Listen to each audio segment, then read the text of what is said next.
नमस्कार। मैं ज्योतिषाचार्य पंडित राजेश अवस्थी आप सभी का आपके अपने YouTube चैनल कुंडली किस्मत की पर बहुत बहुत स्वागत है। जन्म कुंडली में मांगलिक दोष होते हुए भी व्यक्ति को विवाह का पूरा सुख मिलता है, जीवन पर्यंत मिलता है, बिना किसी उपाय के मिलता है। और यदि जातक का मांगलिक होते हुए विवाह किसी अमांगलिक यानी नॉन मांगलिक व्यक्ति के साथ में विवाह हो जाता है, तब भी विवाह का पूरा सुख जीवन पर्यंत मिलता है। आज का हमारा विषय इसी पर आधारित है।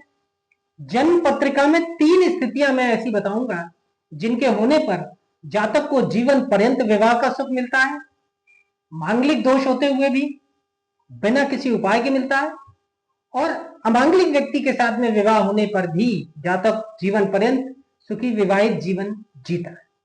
3 स्थितियां ऐसी होती हैं जन्म पत्रिका में, उन्हीं पर बात करेंगे। लग्ने व्यय चपाताले जामित्रे चाष्टमे कुजे कन्या भर्तु विनाशाय भर्तु कन्या विनाश कृत। अर्थात जन्म पत्रिका के यानी जन्म कुंडली के लग्न में, चतुर्थ में, सप्तम में, अष्टम में और द्वादश भाव, इनमें से किसी भी भाव में यदि मंगल बैठा हो तो जातक मांगलिक हो जाता है। अगर स्त्री है तो मांगलिक हो जाती है और पुरुष है तो भी मांगलिक हो जाता है। इन 5 भावों में से किसी भी भाव में, वो 5 भाव कौन से हैं?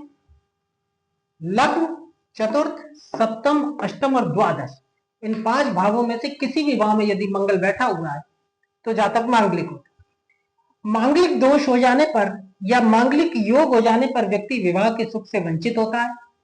विवाह के सुख से वंचित होने का मतलब है कि जातक के जीवन साथी की असमय कम आयु में ही मृत्यु हो जाती है, या दाम्पत्य जीवन इतना क्लेश युक्त होता है कि विवाह के थोड़े समय बाद ही पति पत्नी अलग हो जाते हैं, तलाक हो जाता है दोनों, या पति पत्नी एक छत के नीचे अधिक समय तक नहीं रह पाते और बिना तलाक के भी वो अलग अलग जीवन यापन करते हैं। वैवाहिक सुख जैसी कोई स्थिति नहीं होती। लेकिन मात्र मांगलिक योग होने पर व्यक्ति विवाह के सुख से वंचित नहीं हो सकता जब तक कि जन्म पत्रिका का सप्तम भाव मांगलिक योग को सहयोग न कर दे।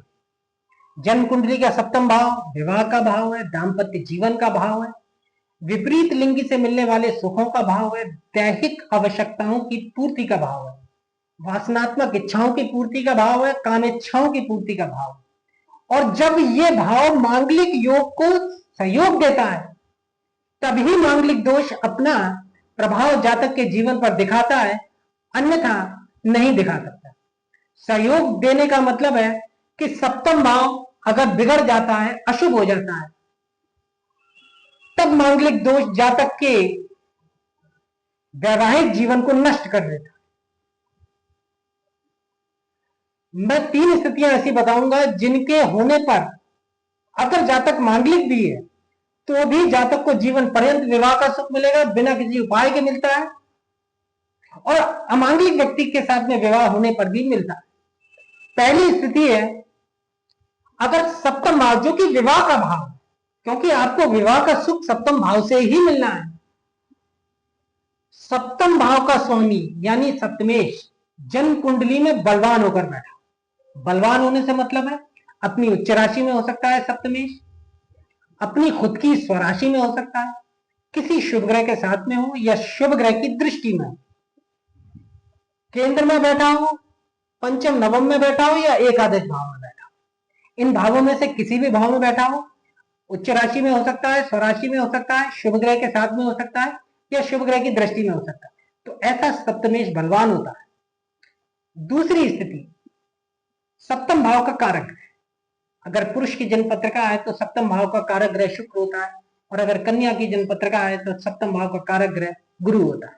यानी सप्तमेश के बाद सप्तम भाव का कारक ग्रह भी अगर जन्म पत्रिका में बलवान है, बलवान होने से मतलब केंद्र में, चारों केंद्रों में से किसी कहीं बैठा हो, पंचम नवम यानी त्रिकोणों में कहीं बैठा हो, या एकादश भाव में कहीं बैठा हो, उच्च राशि में हो सकता है, स्वराशि में हो सकता है, किसी शुभ ग्रह के साथ में हो या शुभ ग्रह की दृष्टि, तो ऐसा कारक ग्रह भी बली होता है।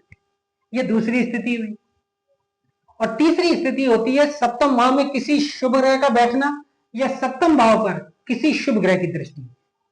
ये तीनों ही स्थितियां अगर जन्म पत्रिका में बनी हुई है, अर्थात सप्तमेश सप्तम भाव का स्वामी बलवान होकर बैठा हो जन्म पत्रिका में, सप्तम भाव का कारक अगर पुरुष की जन्म पत्रिका है तो शुक्र, स्त्री की जन्म पत्रिका है तो गुरु, ये भी बलवान होकर बैठा हो जन्म पत्रिका में, केंद्र त्रिकोण द्वितीय एकादश में द्वितीय में ना हो, द्वितीय भाव में नहीं होना चाहिए, न कारक न सप्तमी, क्योंकि द्वितीय भाव सप्तम से अष्टम भाव होता। तो कारक ग्रह भी बलवान होना चाहिए और सप्तम भाव में अगर शुभ ग्रह बैठा और शुभ ग्रह की दृष्टि है, ये तीनों स्थितियां होने पर अगर जातक मांगलिक होता है तो भी ये तीनों स्थितियां अगर उसकी जन्म पत्रिका में है, स्त्री की जन्म पत्रिका हो या पुरुष की जन्म पत्रिका हो, तो जातक को जीवन पर्यंत विवाह का अच्छा सुख मिलता है, जातक जीवन भर विवाह का सुख भोगता है, बिना किसी उपाय के जातक को विवाह का सुख मिलता है। और अमांगलिक व्यक्ति के साथ में भी अगर जातक का विवाह हो जाता है, जो कि मांगलिक नहीं है, जातक का जीवन साथी, तब भी विवाह का पूरा सुख इन तीनों स्थितियों के होने पर जातक को प्राप्त होता है, जीवन पर्यंत होता है। आज की वीडियो में इतना ही। अगर वीडियो अच्छा लगा तो वीडियो को लाइक करें, अधिक से अधिक शेयर करें और चैनल को सब्सक्राइब करें। नमस्कार।